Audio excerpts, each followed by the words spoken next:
Welcome back, and we're going to do our final interview today, and that, of course, is with Zaheer Rajah from IRSA. Unfortunately, we have been having problems connecting up with him, so we've wasted a bit of time there, but we will push ahead. Also, a reminder that after the interview with Zaheer Rajah, we are going to be taking a listen to hashtag Heard on Air, where our reporter, that is Salaila Makudiri, interviewed a few journalists or trainee journalists from Mozambique. So that's a very, very interesting interview. I would urge you to stay tuned to the insurgency into Cabo Delgado, which continues to destabilize the region. That will be right after we've talked with Zaheer Rajah. He is a volunteer coordinator and he is with Islamic Relief South Africa. Zaheer, assalamu alaikum. Welcome to the program. Wa alaikum salam wa rahmatullahi wa barakatuh. Jazakallah khair, Sister Julie and the Salam Media team for having us once again. Like you mentioned, the network's a bit bad, so we're doing it over the phone today. Yeah, unfortunately, your internet line was very unstable. We're also sorry that we couldn't have you on video, but next time, inshallah. Two issues we want to talk about is your global hunger campaign, and then we're going to talk about the Qurbani campaign. So shall we start with the global hunger campaign, inshallah? So alhamdulillah, I think when we look at hunger, I think, that speaks to every situation in a conflict zone, situation that, a country that's in crisis, whether it's Gaza, whether it's Yemen, whether it's Syria. I think hunger plays the most important and vital role where Islamic steps in to assist with, food hampers or giving out of distribution of food hampers, whether it's from locally during Ramadan, where we doing our food hamper drives, to Qurbani, all leads back to our hunger.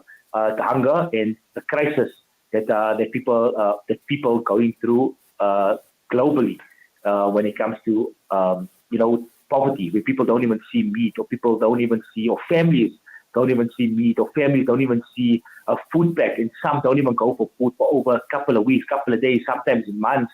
And when we look at going to our Qurbani campaign, I'll tell you more about how certain countries only see meat once a year, and when they get this meat, the joy, the smiles on the face, and the gratitude for us is firstly for us to realize, how fortunate are we that alhamdulillah, we have this every single day, and then when we're giving back, and how grateful they are to get this once a year, or sometimes once in 2-3 years. So when we go into the interview, we'll actually tell you more about how we do our assessments, what we do to distribute and get this meat packs or get food to families that are in need of this.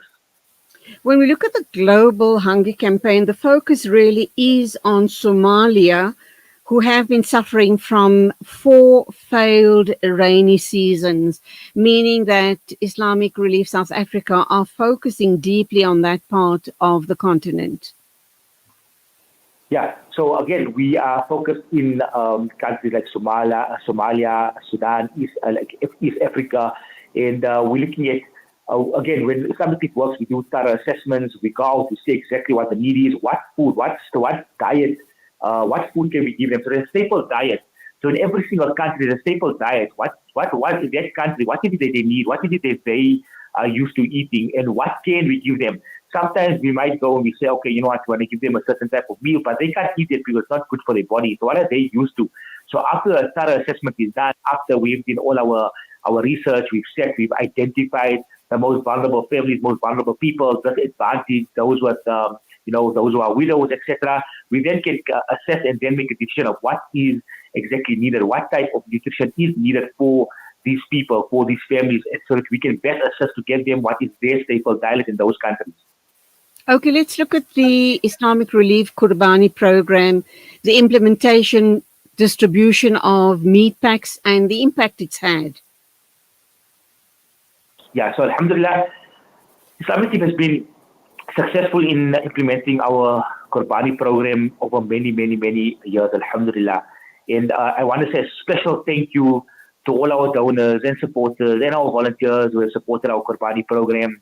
And Alhamdulillah, your contribution, it's only through you, and it's only because of our donors, of our community, that we are able to fulfill our duties to the underprivileged and under-resourced communities. So Alhamdulillah, thank you to all our donors. Again, also thank you to Salam Media for allowing us before Ramadan, into Ramadan, before the Qurbani campaign, into the Qurbani, to allow us to pass on the message of the work that Islamic is doing. So when you look at our Qurbani program, in South Africa, we distributed over 11,000 Qurbani meat packs, and that reached over 65,000 people. So it reached 65,000 people in South Africa, where these people families benefited from the nutrition Qurbani meat, Alhamdulillah. This year, we were able to do distribute Qurbani meat in 28 countries, Alhamdulillah. And our process ensures that the meat reaches the most vulnerable families, providing them with much needed nutrition. So Alhamdulillah, again, like I mentioned before, we take pride in what we do, and the efforts not only supports physical well-being, but also brings joy and a sense of community to those who might otherwise feel neglected. So we are grateful. We are so forever grateful for the support that allows us to carry this important work and make a real difference in the lives of so many people. How does IRSA follow a selection program regarding beneficiaries for the Qurbani? Alhamdulillah, we've got different steps of what we do. So firstly, we identify the most vulnerable and disadvantaged people. Then we do thorough assessments. We work closely with implementing partners who are often religious leaders working in their communities. Then our criteria focuses on widows, orphans, the elderly, and families living in extreme poverty. And through this approach, it helps us to uphold the true spirit of Qurbani, ensuring that the meat that we have is distributed effectively and to those in need. So Alhamdulillah, again, it's not just Qurbani, but for every campaign where we're distributing, whether it's whatever it may be, we always do thorough assessments. When there's an emergency response, we need to know what the need is, who are we giving it to. So thorough assessments are done in identifying the most vulnerable and disadvantaged people. And the impact of not only Qurbani meat packs, but other aid that is distributed to the neediest of the needy?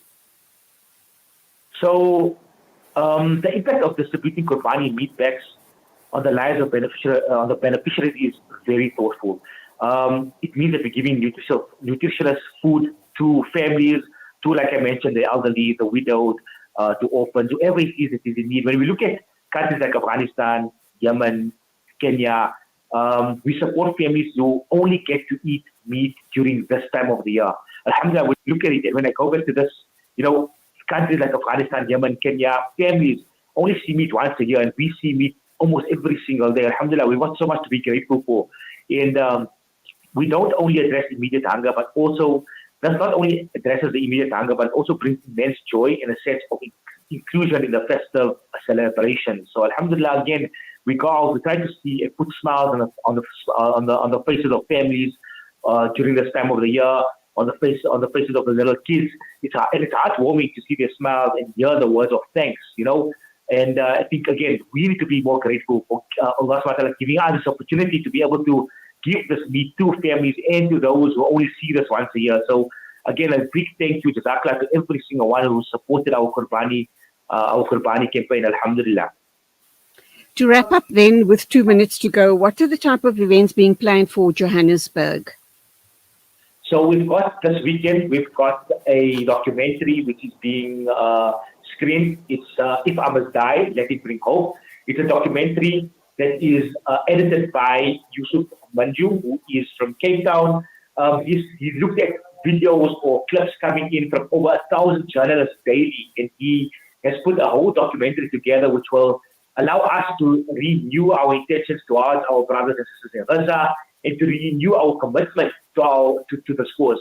So it's a good documentary. Alhamdulillah, we're already 82% sold out. It's happening at the Military Museum in Saxon World. Tickets are 150 rand, which can be purchased via Quicken or our website, www.islamic-relief.org.za. Alhamdulillah, so it is a great opportunity for us to go out and, like I mentioned, to renew our intentions, to bring everything into perspective, what different faces, different families, different people of different ages, whether it's an orphan, whether it's a widow, and see how they all come together, how it's all coming together to say, this is what's happening in Gaza. This is exactly what's happening in Gaza, and we cannot be desensitized by what's going on there. We need to keep Gaza front of mind. So whatever it is that we can do to shout out loud and clear for a ceasefire, we need to continue doing that. We need to continue raising awareness, inshallah.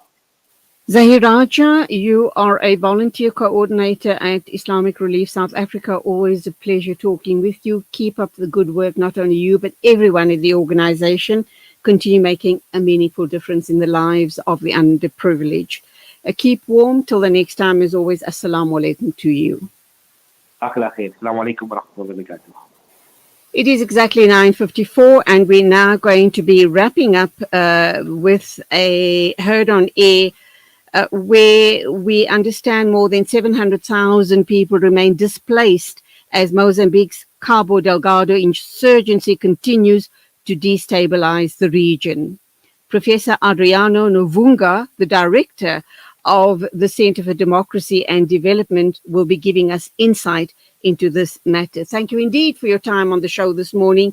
I do hope you've enjoyed all of the interviews as much as I've enjoyed your company.